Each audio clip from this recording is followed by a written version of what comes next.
लक्ष्मी, दुर्गा, शारदा, सब नारी के रूप, देवी सी गरिमा मिले, नारी जन्म अनूप। स्त्री को सृजन की शक्ति माना गया है, अर्थात जो स्त्री है उसी से मानव जाति का अस्तित्व है। नमस्कार, शक्ति कार्यक्रम में आपका स्वागत है। मैं सोनिका ढटवाल और आज का हमारा जो विषय है, महिलाओं के लिए संतुलित आहार कितना जरूरी। इस विषय पर चर्चा करने के लिए आज हमारे साथ स्टूडियो में उपस्थित हैं डॉक्टर अंजलि चौहान, जो कि स्टेट प्रोग्रामिंग हेड हैं राष्ट्रीय स्वास्थ्य मिशन। मैम, आपका बहुत बहुत स्वागत है। Thank you. महिलाओं के लिए संतुलित आहार कितना जरूरी है, इस विषय पे हम चर्चा करने जा रहे हैं। तो जो महिलाओं के लिए संतुलित आहार से पहले मैं बात करूंगी, जो महिलाओं का जो जीवन चक्र है वो बहुत अलग अलग रहता है। कई तरह के जो फेसेस हैं वो फेस करने पड़ते हैं। जो महिलाओं के चक्र की बात करें तो वो क्या है? ये चक्र शुरू होता है जब एक बच्ची गर्भ में पल रही होती है। उस समय उसकी हर शिशु की जो गर्भ में पल रहा है उसकी एक पर्टिकुलर रिक्वायरमेंट होती है। अगर हम पोषण की बात करते हैं, उसके बाद वो पैदा हो जाती है तो उस समय 6 महीने तक माँ के दूध पर रहती है। फिर उसके बाद 6 महीने बाद वीनिंग स्टार्ट होती है, तो वहाँ पे डिफरेंट टाइप्स ऑफ फूड्स जो होते हैं उसको हम इंट्रोड्यूस करते हैं बच्चे के जीवन में। फिर धीरे धीरे बच्ची जब बड़ी होती है तो 5 साल तक कई बीमारियां होती हैं जो कि बच्चों को लगती हैं, जिसकी वजह से हम टीकाकरण करवाते हैं उनसे प्रतिरोधक क्षमता उनकी बढ़ाने के लिए।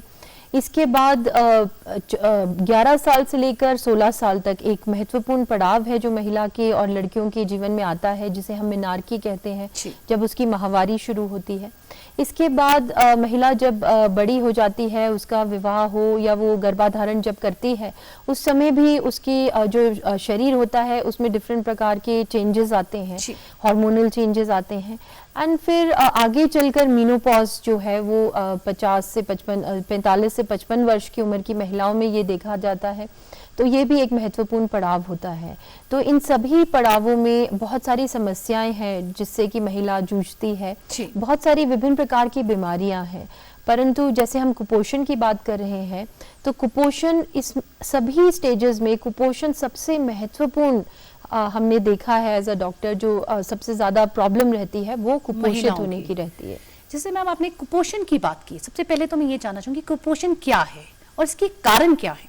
जी, कुपोषण होता है जब आपका सही पोषण ना हो। तो इसके लिए एक बैलेंस डाइट की आवश्यकता होती है, जो कि आपकी एज के हिसाब से, आपके जेंडर के हिसाब से और आप किस तरह का काम करते हैं। जैसे हार्ड लेबर का काम कर रहे हैं तो आपकी कैलोरी रिक्वायरमेंट ज़्यादा रहती है, अदरवाइज आप सेडेंट्री जॉब करते हैं तो थोड़ी कम रहती है। तो इस तरह से रिक्वायरमेंट्स रहती हैं चीज़ों की। अब वो क्या चीज़ें होती हैं, जैसे कि आपके कार्बोहाइड्रेट्स एंड प्रोटीन्स, ये आपको एनर्जी देते हैं, जिसे हम कैलोरीज में बात करते हैं कि इतनी कैलोरी की आवश्यकता है। इसके अलावा जो आपका पूरा बैलेंस डाइट होती है उसमें मिनरल्स होते हैं जो आपकी प्रतिरोधक क्षमता को बढ़ाने के लिए, आपके हड्डियों के लिए और बॉडी बिल्डिंग फूड्स के लिए काम आते हैं। तो इसका अगर सही मात्रा में लिया जाए तो उसे बैलेंस डाइट कहते हैं। जैसे अक्सर हम कहते हैं कि हम खाना खाते हैं और हम कहते हैं कि हम प्रॉपर फूड ले रहे हैं। जैसे आपने मिनरल्स और विटामिन की बात की, तो अगर हम मिनरल्स और विटामिन की बात करें तो इनके मेन सोर्स क्या हैं? देखिए, मिनरल्स और विटामिन्स बहुत प्रकार के होते हैं। मतलब 20-25 टाइप के मिनरल्स एंड विटामिन्स होते हैं जो हमारी बॉडी में जिनकी आवश्यकता होती है। तो परंतु अगर कुछ मुख्य लें तो, और स्पेशली महिलाओं को ध्यान में रखते हुए लें, तो सबसे इम्पॉर्टेंट जो मिनरल है वो है आयरन। और आयरन का आपने सुना भी होगा कि कितना एनीमिया जो है वो ग्लोबली फैल रहा है। हमारे प्रदेश में भी काफ़ी महिलाएं 50% से अधिक अनीमिक हैं। सो आयरन का जो रिक्वायरमेंट होती है वो होती मिलीग्राम्स में, बहुत ही कम रिक्वायरमेंट होती है, परंतु इतना भी हम ले नहीं पाते हैं। तो अगर आप इसमें सोर्सेस की बात करें तो green leafy vegetables, egg, meat और आपका जो मिल्क है और आपके आलमंड्स जैसे ड्राई फ्रूट्स हैं, ये आयरन के मेजर सोर्सेज होते हैं। तो जब हम ग्रीन लीफी वेजिटेबल्स की बात करते हैं तो लोकली अवेलेबल जितने भी विभिन्न प्रकार के जैसे आपके फूड्स होते हैं उनमें रिच आयरन सोर्सेज होते हैं। तो दैट इज फर्स्ट आयरन। इसके बाद जो मुख्य रिक्वायरमेंट होती है वो होती है फोलिक एसिड की। तो फोलिक एसिड जो होता है उसका काम बॉडी में होता है कि आपका जो हीमोग्लोबिन होता है उसको वो बनाता है, तो इससे खून की कमी जो देखी जाती है महिलाओं में मेनार्की के टाइम या गर्भावस्था के टाइम, उसको वो रोकता है। इसके साथ साथ ये महत्वपूर्ण है उन महिलाओं के लिए जो कि गर्भ धारण करना चाहती हैं, क्योंकि उनके पेट में पल रहे शिशु के लिए ये बहुत आवश्यक होता है। ये उसके आप नर्वस सिस्टम जो होता है उसको डेवलप करने में आवश्यक होता है। तो जिन महिलाओं में फोलिक एसिड की कमी पाई जाती है उनमें जो बच्चे पैदा होते हैं उनमें कोई ना कोई इस तरह की न्यूरोलॉजिकल डिफेक्ट्स देखने को मिलते हैं। So that is also very important. अगर हम फोलिक एसिड के सोर्सेज की बात करें तो इसमें besides green leafy vegetable, egg and milk, mushroom इसका बहुत अच्छा सोर्स है फोलिक एसिड का। इसके अलावा आपके कैल्शियम की बहुत आवश्यकता रहती है, क्योंकि जब महिला 45 से 55 साल की होती है और वो मीनोपॉज के पड़ाव में पहुंचती है तो उसे हड्डियों की बहुत सारी बीमारियां जो हैं उनमें देखी गई हैं। तो इसको प्रिवेंट करने के लिए और जब ग्रोइंग एज होती है उस समय बोन हेल्थ के लिए कैल्शियम की आवश्यकता होती है। तो कैल्शियम के भी यही मुख्यतः सोर्सेज हैं जो हमने पहले भी बताए हैं। इसके बाद आयोडीन होता है। एक आयोडीन जैसे आपने सुना होगा ग्वाइटर या घींगा हो जाता है। प्लस आयोडीन जो होता है उसकी हमें इम्पोर्टेंस रहती है जब घर में शिशु पल रहे होते हैं तो उनके जो मानसिक विकास है उसके लिए आयोडीन की बहुत आवश्यकता है, जो कि माँ के थ्रू जाता है। और अगर जब बच्चा भी होता है, छोटी बच्चियां होती हैं या छोटे बच्चे होते हैं, उस समय भी आयोडीन क्या सोर्स की आवश्यकता होती है, क्योंकि मानसिक डेवलपमेंट के लिए ये जरूरी है, बहुत ज्यादा जरूरी है। और इसका एकमात्र सोर्स है आपका आयोडाइज्ड फूड। तो आयोडाइज्ड फूड जैसे नमक आता है, अभी कई सारे प्रयोग किए जा रहे हैं कि आटे में भी इसको आयोडाइज्ड कर दें, उसको आयोडाइज्ड फ्लोर्स हों, तो अगर वो अवेलेबल है तो वो, अदरवाइज नमक हमारा मुख्य सोर्स है जो आयोडाइज्ड सॉल्ट हो। जैसे सेंधा नमक वगैरह है जिसमें कि आयोडीन नहीं होता है, तो that does not have iodine. हाँ, तो ये देखना जरूरी है कि आप जो घर में नमक का इस्तेमाल करें वो आयोडाइज्ड है। हाँ जी, हाँ जी। जब ये जो लड़की है, छोटी कन्या है, जब वो उसके जो माहवारी शुरू होती है तो अक्सर हम जो है इन बातों का ध्यान नहीं रखते हैं, तो उस समय किन विशेष बातों का ध्यान रखना चाहिए? माहवारी एक बहुत ही मैं कहती हूँ महत्वपूर्ण पड़ाव होता है एक लड़की के जीवन में। तो इस समय क्या हमने देखा है कि क्योंकि लड़की को ठीक से काउंसलिंग बच्चियों को नहीं की जाती, माहवारी क्योंकि स्टिग्मेटाइज रखते हैं, ना माताएं अपनी बच्चियों से बात करती हैं, ना टीचर्स जनरली बच्चों से बात करते हैं। परंतु अब परिप्रेक्ष्य में, आज के परिप्रेक्ष्य में काफ़ी स्थिति बदल गई है, इसे खुलकर इसके बारे में बात की जा रही है। परंतु जहाँ पर लड़की जो होती है अगर वो सहम जाए और उसे ऐसा लगे कि क्यों माहवारी शुरू हुई, तो कई बच्चियां जो हैं वो अवसाद में चली जाती हैं, सैडनेस या डिप्रेशन में चली जाती हैं जब ये शुरू होता है। तो इससे आपका न्यूट्रिशन ऑटोमेटिकली कम हो जाता है, क्योंकि आप ठीक से खाते नहीं हैं, ठीक से खेलते नहीं हैं। न्यूट्रिशन अगर आपने अपनी बॉडी में ठीक रखना है तो उसके लिए आपको फिजिकली एक्टिव होना भी उतना ही जरूरी है, क्योंकि आप फिजिकल एक्टिव होंगे, हेल्दी लाइफस्टाइल जिएंगे, तो ऑब्वियसली आपका जो न्यूट्रिशन इंटेक होगा वो जरूरी होगा। इसके अलावा माहवारी के टाइम पे ब्लड लॉस होता है, तो ये ब्लड लॉस जो होता है काफ़ी मामूली मात्रा में होता है, परंतु अगर उस समय लड़कियों को, जैसे हमने कई बार सुना होगा कि दही नहीं खानी है, दूध नहीं पीना है, विभिन्न प्रकार का परहेज बता देते हैं कि ये नहीं खाना, वो नहीं खाना। इस चक्कर में वो जो 5 दिन होते हैं उस समय जब ज़्यादा न्यूट्रिशन की आवश्यकता होती है, इसके विपरीत क्या हो जाता है कि वहाँ पे लड़कियों को खाना ही नहीं दिया जाता है और उनका न्यूट्रिशन कम हो जाता है। तो इसी तरह हर माह जब आपके 5 दिन इतना सेटबैक लगता है न्यूट्रिशन में, धीरे धीरे लड़कियां जो होती हैं वो कुपोषित हो जाती हैं और इससे माहवारी में तकलीफ आती है। माहवारी में तकलीफ आने से न्यूट्रिशन फिर कम हो जाता है, तो ये विशियस सर्कल बन जाता है। और यही कारण है कि हिमाचल में अगर आप NFHS का डाटा देखेंगे तो 52% लड़कियां जो हैं वो एनीमिक हैं 10 से 19 वर्ष की आयु में। सो ये बहुत बड़ा एक कंसर्न है हमारे। जैसे ये एनीमिक की जो आपने बात की, तो उसके मुख्य कारण क्या रहते हैं और किन विशेष बातों का उस समय ध्यान रखना चाहिए कि एनीमिक, और महिलाओं को इसके प्रति जागरूक होना बहुत ज़्यादा ज़रूरी है, तो उस समय क्या विशेष, किस तरीके से अपने आप को जज किया जा सकता है कि मुझे ये जो है ये प्रॉब्लम है और मैं एनीमिक होने जा रही हूँ, उसके लिए क्या महिलाओं को कैसे जागरूक हों वो? एनीमिया एक बहुत ही बड़ी पब्लिक हेल्थ प्रॉब्लम है, क्योंकि जी। जैसे मैंने कहा 50% से अधिक आपकी जो 10 से 19 वर्ष की उम्र की लड़कियां हैं और गर्भवती महिलाएं हैं वो एनीमिक हैं। जी। तो एनीमिया का देखिए कारण यही रहता है कि आपकी बॉडी में एक तो ब्लड लॉस होता है बिकॉज ऑफ मेनार्की, और आपके जो सोर्सेज होते हैं आयरन के, आप आयरन युक्त आहार नहीं लेते हैं। तो ये जनरली बच्चियों में ज़्यादा देखा जाता है, क्योंकि आजकल देखते हैं आपकी बच्चों में चाहे लड़की हो लड़का हो तो जंक फूड का बहुत ज़्यादा प्रचलन हो गया है। तो पेट तो भर जाता है, they are high energy foods, तो पेट भर जाता है, ऐसा लगता है कि हमने खा लिया, हम ठीक है, एक्टिव हैं, परंतु वो न्यूट्रिशन नहीं मिल पाता है, जिनमें कि विटामिन्स और मिनरल्स कहीं पीछे रह जाते हैं। तो ये एक प्रमुख कारण है। इसके अलावा हमारी बहुत सारी कुकिंग प्रैक्टिसेस हैं और खाने के तरीके हैं जिस वजह से आयरन की एब्जॉर्प्शन नहीं हो पाती बॉडी में। फॉर एग्जाम्पल जब आप लोग जब कोई खाना खाता है तो एक बड़ा प्रचलन है कि चाय भी साथ में पी लेते हैं, या फिर शुरू में कभी भी चाय पी लेते हैं, तो चाय में भी फाइटेट्स होते हैं जो कि आयरन के एब्जॉर्प्शन को रोकते हैं। तो अगर आपके फूड में आयरन है परंतु ज़रूरी नहीं कि वो एब्जॉर्ब हो जाए, तो आपकी बॉडी वही यूज कर सकती है जो एब्जॉर्ब होता है।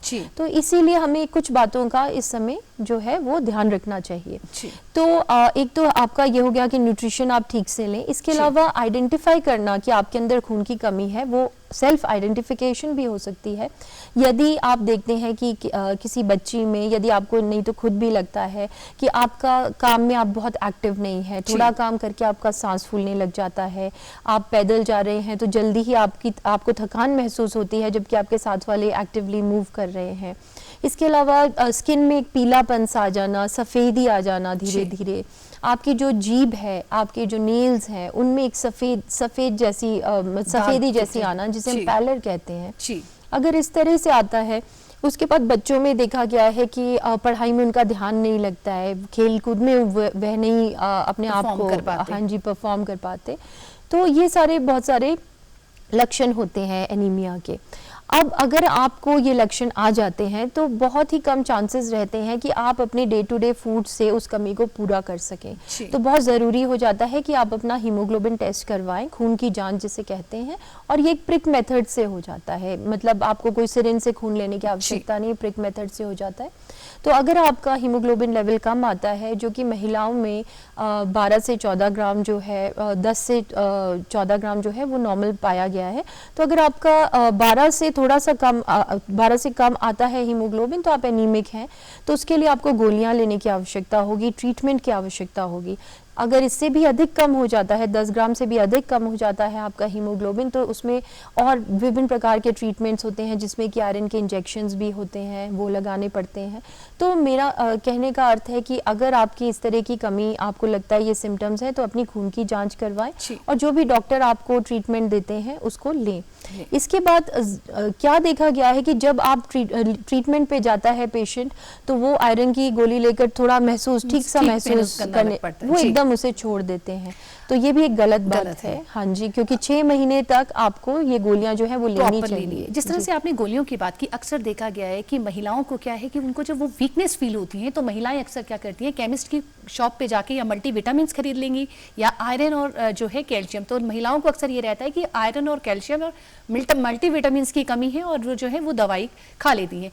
इस तरीके से दवाई लेना कितना सही है? हाँ, ये महिलाओं में ही नहीं, ये पुरुषों में भी यही प्रॉब्लम है। और ये होता है, little knowledge is a dangerous thing. और आजकल नेट डॉक्टर्स भी बहुत ज़्यादा बन गए हैं और ओवर द काउंटर मेडिसिन हैं ये, तो अगर आप इस तरह की मेडिसिन मांगेंगे तो वो मिल जाती हैं। ये सही नहीं होता, क्योंकि कई बार क्या होता है, आयरन की अगर बात करें तो आपके अंदर अगर आयरन की मात्रा ठीक है, आपका हीमोग्लोबिन ठीक है, तो अगर आप इसकी गोलियां लेना शुरू कर देंगे तो वो आपके लिवर को डैमेज कर सकती हैं। तो ये इतना खतरनाक हो सकता है। इसलिए कभी भी डॉक्टरी जांच की सलाह के बिना आयरन जैसी कोई भी मल्टीविटामिन्स नहीं लेने चाहिए। अब कैल्शियम की ही बात कर लेते हैं। कैल्शियम सभी को दे देते हैं केमिस्ट की, हाँ आपको कहीं बोन पेन हो रहा है, पीठ में दर्द हो रहा है तो कैल्शियम ले लें। ऐसा नहीं होता। कैल्शियम भी अगर आप बॉडी में अधिक मात्रा में लेते रहेंगे और आपकी शरीर को इसकी आवश्यकता नहीं है तो किडनी में स्टोन्स बन सकते हैं। तो ऐसे कई सारे आपको साइड इफेक्ट्स हो सकते हैं। इसलिए कभी भी इन मेडिसिन को बिना किसी डॉक्टरी सलाह के लेना नहीं लेना चाहिए। जी। एक महिलाओं के लिए बैलेंस डाइट क्या है? अगर हम एक महिला, कामकाजी महिला की बात करें, वो भी हम सोचते हैं कि जो हम खा रहे हैं वो हम एक बैलेंस डाइट खा रहे हैं, तो उसको हम कैसे उसको कवर कर सकते हैं, कि कैसे हम कम समय में अपने साथ कैरी कर लें, या कैसे उस चीज़ को हम जो है कोप अप कर सकते हैं कि और प्रॉपर बैलेंस डाइट ले पाएँ? देखिए, बैलेंस डाइट में एक तो हमने अभी विस्तार में बात की कि क्या क्या पदार्थ हैं या क्या सोर्सेज हैं जिनका आपको इस्तेमाल करना चाहिए। दूसरा इसका कंपोनेंट है कि आपको कितना खाना चाहिए, कब खाना चाहिए। तो सबसे पहली बात है कि आपको रेगुलर मील्स लेने चाहिए। आपके जो मील्स के टाइमिंग्स हैं वो बिल्कुल फिक्स्ड होने चाहिए। इससे क्या होता है, आपकी बॉडी का जो मेटाबॉलिज्म होता है वो भी ठीक चलता है और आपकी पाचन क्रिया जो होती है वो भी अच्छे से चलती है। तो सबसे पहले आप ब्रेकफास्ट, लंच और डिनर, ये 3 मेजर मील्स होते हैं जो ज़रूर लेने चाहिए। इनका एक स्पेसिफिक टाइम होना चाहिए और ब्रेकफास्ट सबसे हैवी होना चाहिए, उसके बाद लंच और सबसे हल्का आपका डिनर होना चाहिए। हाँ जी, इसके बाद ब्रेकफास्ट और लंच के बीच में एक फ्रूट ब्रेक होनी चाहिए जिसमें आप कोई फ्रूट ले लें। मौसमी फल जो होते हैं वो सबसे अच्छे रहते हैं। और लंच और डिनर के बीच में अगर आप कोई स्नैक्स लें तो वो बहुत बेहतर रहता है, जैसे चाय सभी पीते हैं। और चाय कभी भी खाली नहीं पीनी चाहिए, कोई ना कोई स्नैकिंग ज़रूर होनी चाहिए चाय के साथ, नहीं तो चाय से बहुत गैस्ट्राइटिस हो जाता है और भी साइड इफ़ेक्ट्स हैं जो होते हैं। सो इस तरह से मील्स का टाइमिंग आपके ठीक होने चाहिए और 5 बार कम से कम जो है आपको मील्स लेने चाहिए। जी, ये दूसरा कंपोनेंट है न्यूट्रिशन का। जी, न्यूट्रिशन हम कहते हैं कि जो हम खा रहे हैं या हम बना रहे हैं तो वो हम प्रॉपर जो है वो डाइट ले रहे हैं, पर जब हमारी जो कुकिंग हैबिट्स हैं, जिस तरीके से हम भोजन बनाते हैं, तो वो उस पर भी कोई विशेष बातों का ध्यान रखना चाहिए। कई बार हम बहुत ज़्यादा मसाले और इन चीज़ों का इस्तेमाल करते हैं, तो वो कितना हमारे लिए खतरनाक है? मसाले की ही आपने बात की तो उसी से शुरुआत करते हैं। तो मसालों का ऐसा है कि बहुत ज़्यादा मसाले खाने में इस्तेमाल नहीं करने चाहिए, क्योंकि मसाले जनरली जैसे आप चिलीज मिर्च का प्रयोग करते हैं तो उससे आपकी जो गैस्ट्रिक लाइनिंग होती है उसको काफ़ी दुष्प्रभाव पड़ता है, जिससे कि गैस्ट्राइटिस, अल्सर्स ऐसी जैसी बीमारियां जो होती हैं वो देखने को मिलती हैं। तो सादा भोजन खाना सबसे सही रहता है। परंतु जैसे आपने कुकिंग प्रैक्टिसेस की बात की तो छोटी छोटी बातें हैं किचन की, जैसे नमक दानी जो होती है वो शीशे की बोतल में ही होना चाहिए, क्योंकि अगर आप उसे प्लास्टिक में सेव करेंगे तो आयोडीन उसमें रिएक्ट करता है, जिसकी वजह से वो खराब हो जाता है और आयोडीन की मात्रा खत्म हो जाती है। तो शीशे के बोतल में ही नमक को आप उसे सेव करें। फिर हमारी मसाला दानी होती है किचन्स में, तो हम क्या करते हैं, नमक उसमें निकाल के रख देते हैं, तो आयोडीन जो होता है वो उड़ जाता है। तो इसलिए यही सही रहता है कि छोटी बोतल आप रखें शीशे की और उसी से नमक को जो है उसे खाने में डालें। आप कुकिंग करते समय तड़के के दौरान नमक बहुत डाला जाता है, क्योंकि हम कहते हैं टमाटर पकते नहीं हैं या कोई और रीज़न रहते हैं। तो तड़के के दौरान जब आप नमक को पकाते हैं तो उसका आयोडीन खत्म हो जाता है। तो आप चाहे आयोडाइज नमक युक्त आहार खा रहे हैं परंतु आपने आयोडीन को उड़ा दिया है। तो इसीलिए हमेशा अगर आपने जैसे टमाटर पकाना है या कुछ ऐसा, इसके लिए आपको नमक चाहिए तो थोड़ा सा नमक डालें। अगर आप 2 चम्मच डाल रहे हैं खाने में नमक तो आधा चम्मच ही उस समय प्रयोग करें। बाकी जब आपका खाना पक जाता है, जैसे दाल है, सब्जी है, पक गई है, उसके बाद नमक को डालें। तो हाँ, और फिर नमक में ये देखना चाहिए कि आयोडाइज नमक का ही आप इस्तेमाल कर रहे हैं। इसके अलावा अगर आप आयरन के बर्तनों में आप खाना बनाते हैं तो जो आयरन का तत्व होता है उसमें जैसे हमने कहा कि आयरन की बहुत आवश्यकता रहती है, तो उनसे भी खाने के अंदर जो आयरन की मात्रा होती है वो बढ़ जाती है। तो it is a good practice कि अगर आप आयरन के साथ आयरन के यूटेंसिल्स में खाना बनाते हैं। इसके अलावा जब आप खाना बनाते हैं तो उसे ढककर पकाएं, क्योंकि अगर आप उसे खुला पकाते हैं तो उसके बहुत सारे विटामिन और ये सारी चीज़ें जो होती हैं वो खराब हो जाती हैं। फिर जब आप खाना बनाते हैं तो लिमिटेड सा खाना बनाएं और फ्रेश फूड बनाएं। ऐसे नहीं कि आपने सुबह बना लिया और वो पूरे लंच डिनर सबके लिए वो चल रहा है, तो उसका हमें ध्यान रखना है। फिर हम आजकल फ्रिज का इतना प्रचलन है और हम बहुत सारा खाना स्टोर करते हैं, तो हम जब गरम गरम खाने को फ्रिज में डालते हैं और उसके बाद उसको बहुत ज़्यादा भर के डाल देते हैं, तो क्या होता है कि हमारा जो, जैसे आपने सब्जी डाली है तो सब्जी की ऊपरी परत में तो टेम्परेचर है कि कोल्ड टेम्परेचर है, फ्रिज का मेंटेन हो रहा है, परंतु उसके जो अंदर बॉटम में जो फूड होता है उसका टेम्परेचर उतना मेंटेन नहीं होता है। तो इस तरह खाना खराब हो जाता है, जो कि हमें नहीं पता चलता कि खाना खराब हुआ। और बार बार जब आप खाना खाने को गर्म करते हैं तो उससे भी उनके जो सोर्सेज होते हैं वो उड़ जाते हैं। तो ऐसी बहुत सारी छोटी छोटी बातें हैं जिसका आपको ध्यान रखना चाहिए। डॉक्टर अंजलि चौहान, आप जो हैं स्टेट जो है प्रोग्रामिंग ऑफिसर हैं और साथ ही आप जो हैं ये नेशनल हेल्थ मिशन में आप जो है शिमला में काम करें, तो क्या लोगों को जागरूक करने के लिए कोई प्रोग्राम्स ऑर्गेनाइज किए जाते हैं या लोगों को बताया जाता है कि इस तरह के प्रोग्राम्स हैं अपनी हेल्थ के लिए? जी, न्यूट्रिशन रिलेटेड हमारे बहुत सारे प्रोग्राम्स हैं जो हमारे हेल्थ डिपार्टमेंट में चलते हैं और बहुत सारे हमारे, जैसे आजकल भी पोषण माह जो है आपका स्टार्ट हो जाएगा, तो उसमें WCD डिपार्टमेंट जो होता है उसकी कोलैबोरेशन के साथ हम लोग काम करते हैं। तो जैसे आपने कहा प्रोग्राम्स, तो सबसे पहले हमारा एक प्रोग्राम है मैटरनल हेल्थ के अंडर आता है जिसमें हम बहुत ज़्यादा अवेयरनेस क्रिएट करते हैं कि जैसे ही शिशु पैदा होता है उस समय विदिन 1 आवर आपको फीडिंग स्टार्ट करनी है। उसके बाद एक प्रोग्राम है जो एक्सक्लूसिव ब्रेस्ट फीडिंग वीक भी मनाया जाता है जिसमें हम अवेयरनेस क्रिएट करते हैं कि 6 महीने सिर्फ ब्रेस्ट फीडिंग का, ब्रेस्ट मिल्क का क्या इंपॉर्टेंस रहती है। इसके बाद हम लोग जैसे प्रेग्नेंट लेडीज़ हैं उनके लिए जब वो अस्पतालों में आती हैं तो उन्हें आयरन की गोलियां मुफ्त में दी जाती हैं जिससे कि उनका जो आयरन का कंजम्पशन है वो थोड़ी नॉर्मल रहे और एनीमिया की वह शिकार ना बने। इसके अलावा 10 से 19 वर्ष की जो किशोरियां हैं उनके लिए हमारे जितनी भी बच्चियां स्कूल में जाती हैं या आउट ऑफ स्कूल हैं उनके लिए विफ्स का कार्यक्रम चलता है जो कि weekly iron folic acid scheme है जिसमें कि हर हफ्ते स्कूलों में एक एक गोली जो होती है वो बच्चियों को और इवन बॉयज़ को खिलाई जाती है। तो वो एक कार्यक्रम है। इसके अलावा एनीमिया मुक्त भारत एक कार्यक्रम है जो कि हेल्थ डिपार्टमेंट में चलता है जिसमें कि सभी वर्ग की महिलाओं, पुरुष और सभी लोगों के लिए एनीमिया की कमी ना हो उसकी बहुत सारी अवेयरनेस एक्टिविटीज़ होती हैं और ये जो गोलियां हैं वो मुफ्त में दी जाती हैं।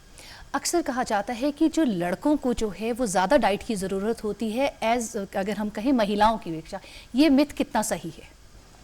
ये एक्चुअली गलत मिथ है क्योंकि अगर हम जब एनर्जी की बात करते हैं फ्रॉम फूड तो उसमें जेंडर का फ़र्क नहीं पड़ता है। It is actually the activity. तो अगर एक महिला है जो कि एक लेबर है तो वो भारी काम करती है तो उसमें उसकी एनर्जी की जो रिक्वायरमेंट होती है वो ज़्यादा हो जाती है।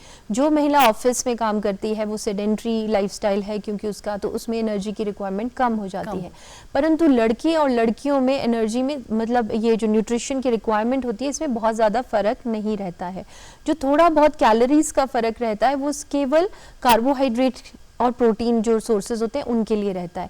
अदरवाइज विटामिन्स, मिनरल्स जो होते हैं उसकी इक्वल मात्रा जो होती है उसकी रिक्वायरमेंट होती है इन दोनों के लिए। तो ये मिथ हम जो है वो बिल्कुल गलत है कि जो महिलाओं को है वो कम पोषण की जो है वो ज़रूरत होती है। तो इस समय हम कई बार जो है महिलाओं की जैसे डिलीवरी होती है उस समय भी हम कहते हैं कि नहीं ये नहीं देना चाहिए, ये गलत है, ये सही है। उस समय भी किन बातों का विशेष ध्यान रखना चाहिए? एक्चुअली यही एक बड़ा अनफॉर्चुनेट सिनेरियो है कि एक तो पीरियड्स के दौरान जो कि महिला के जीवन चक्र में हर 5 दिन महीने में आता ही है और उस दौरान भी बड़े सारे परहेज करवाए जाते हैं कि ये नहीं खाना, वो नहीं खाना। और डिलीवरी के बाद भी इसी तरह का सिनेरियो रहता है कि भाई दूध से बच्चे को कुछ इफ़ेक्ट हो जाएगा तो मटर नहीं खाने हैं, आपने भारी दालें नहीं खानी है। जबकि ये जो दालें हैं ये प्रोटीन का सोर्स हैं और उस समय महिला को ज़्यादा न्यूट्रिशन की आवश्यकता होती है। और यही कुछ हमारे मैं कह सकती हूँ इस तरह के मिथ्स हैं जो समाज में है जिसकी वजह से जो महिलाएं होती हैं उनकी बॉडी में काफ़ी सारा जो न्यूट्रिशन होता है उस समय लॉस हो जाता है। जैसे अगर आप हर महीने 5-5 दिन किसी लड़की को, बच्ची को बोलेंगे कि माहवारी के दौरान आपने ऐसा अच्छा न्यूट्रिशन नहीं लेना है तो आप समझ सकते हैं कि हर महीने उसके अंदर कितना ज़्यादा लॉस होता जाएगा और धीरे धीरे बॉडी जो होती है उससे कोप अप नहीं कर पाती है। एंड इवन आफ्टर डिलीवरी जो महिलाओं में जो एक कमज़ोरी जो पनपती है आफ्टर जैसे 42 डेज तक ऐसा परहेज़ किया जाता है तो वो जो कमज़ोरी होती है उसको पूरा करने के लिए कई साल लग जाते हैं और फिर भी वो पूरी नहीं होती हैं। तो we should avoid it. Doctor Anjali Chauhan, आप इस हमारे कार्यक्रम में आए, आपने महिलाओं के प्रति इतना हमें जागरूक किया और इतनी महत्वपूर्ण जानकारी दी कि महिलाओं को जो है अपने स्वास्थ्य का कितना ध्यान रखना है, उसके लिए बहुत बहुत धन्यवाद। Thank you. महिलाएं जो हैं वो देश की तरक्की में आगे हैं और कंधे से कंधा मिला के चल रही हैं। आगे बढ़ने के लिए, महिलाओं को आगे बढ़ने के लिए अपने स्वास्थ्य के ऊपर ध्यान देना होगा। अगर हम अपने स्वास्थ्य पे ध्यान देंगे तभी हम जो है हर क्षेत्र में काम कर पाएंगे। इस कार्यक्रम में इतना ही। अगले हफ्ते फिर मिलेंगे। नमस्कार।